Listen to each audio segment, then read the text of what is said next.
Kementerian Agama Kabupaten Lampung Tengah. Dalam kembali lagi di acara podcast kita dan akhirnya Joyful Ramadan, yang pada hari ini kita kedatangan narasumber yang sangat luar biasa, yakni Ustadz Ali Gufron SPD. Apa kabar Ustadz? Alhamdulillah sehat Mbak Putri. Hari ini puasa, hari keberapa ini Ustadz? Alhamdulillah puasa. Hari Mudah-mudahan diberikan kekuatan ya, selalu. semoga nanti kita selesai sampai waktunya berbuka ya Ustadz. Baik, terima kasih sebelumnya Ustadz sudah meluangkan waktunya untuk hadir di podcast Joyful Ramadan. Pada episode kali ini, hari ini kita mau berbincang-bincang tentang apa ini Ustadz? Boleh di-spill sedikit? Hari ini kita mau bincang-bincang tentang sahur Mbak Putri. Oh, sahur. Nah, saya ada beberapa pertanyaan nih Ustadz. Kira-kira waktu kesunahan sahur itu kapan paling tepatnya Ustadz untuk sahur ini Ustadz?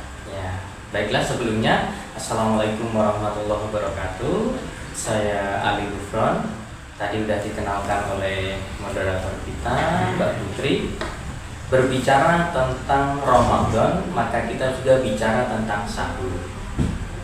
Nah, sahur itu termasuk salah satu kesunahan yang kita lakukan di bulan Ramadan, Mbak Putri. Nah, jadi di kegiatan malam kita itu ada kegiatan makan malam yang dinamakan dengan sahur.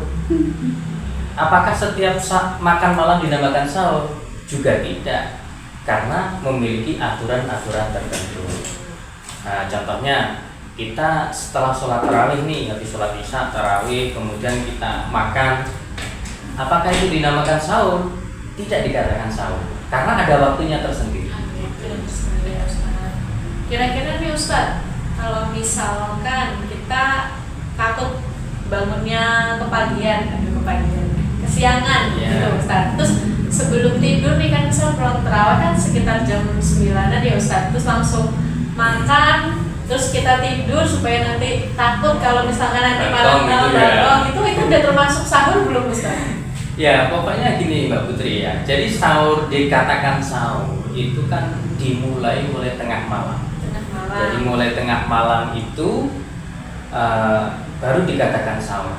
Sebelum tengah malam ketika kita makan, maka itu tidak dinamakan sahur, ya dinamakan makan saja. Makan aja. Walaupun itu diniatkan untuk sahur nggak masalah, tetapi kesunahan sahurnya dia tidak mendapatkan. Oh, jadi kesunahan sahurnya Iya. nggak dapat. Karena kesunahan sahurnya ini bisa didapatkan setelah setengah malam. Oh, tengah malam itu Tengah malam. kisaran Jam 12 ya. Jam 12 Mulai ke jam atas 12 ya Ustadz? sampai ke bawah nanti sampai imsak. Itu baru ada kesunahan sahur.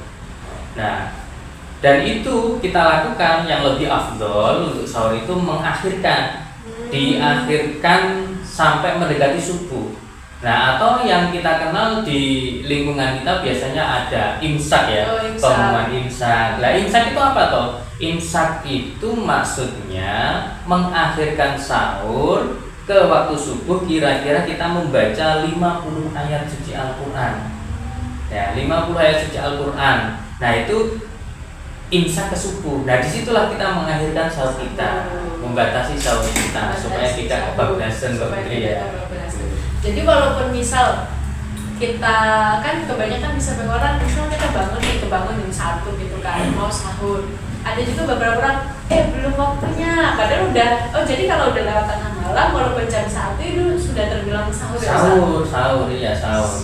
Pokoknya kalau sudah lewat tengah malam kita makan sahur itu sudah mendapatkan kesunahan. Berbeda ketika sebelum jam 12 kita makan, maka kita tidak mendapatkan kesunahan sahur. Mau dinamakan sahur silahkan, tapi tidak mendapatkan kesunahannya. Jadi sahur itu enggak, kebanyakan kan fenomena di masyarakat kita itu kan bilangnya sahur itu kan antara jam 3-an. Jadi kalau kebangun jam 1 banyak yang wes turu meneh atau udah tidur lagi belum waktunya sahur gitu. Ya karena mengambil tadi yang afdol dalam kitab I'anatul Thalibin itu wal afdol takhiruhu ila qurbil fajri. Yang paling utama dalam sahur itu mengakhirkannya sampai mendekati fajar. Ya tadi yang namanya imsak. Mendekati itu apa? 50 ayat suci Al-Quran kita baca, maka itu mendekati fajar. Dari situlah kita mengakhiri sahur kita.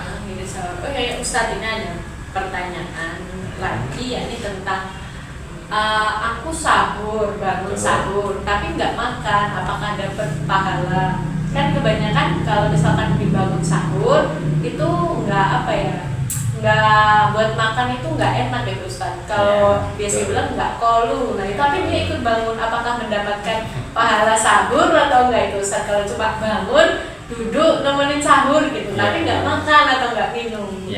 Sahur itu kan ya kita makan, minum, itu namanya sahur. Kalau kita ternyata cuma bangun nemenin atau cuma membangunkan orang tua kita, adik kita, kakak kita, maka kita juga mendapatkan pahala membangunkan orang untuk melakukan sahur itu. Bukan pahala sahurnya, tapi pahala membangunkan atau menemani ibunya Jadi makan. udah, tapi tetap dapat pahala ya Ustaz. Tapi bukan pahala sahur ya, Tapi pahala kebaikan, pahala kebaikan ya. Orang sahur, bukan kebaikan. bukan pahala sahur. Jadi sahur itu harus Ya, makan minum ya, dan minum ya Ustaz. ya.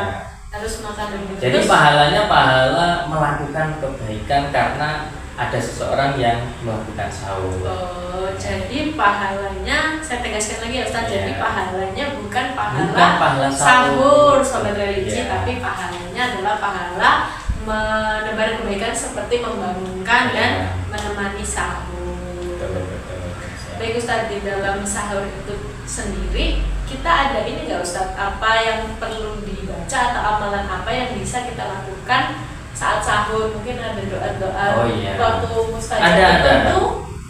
Sahur itu kan doanya bukan nawaitu sumamuddin ya.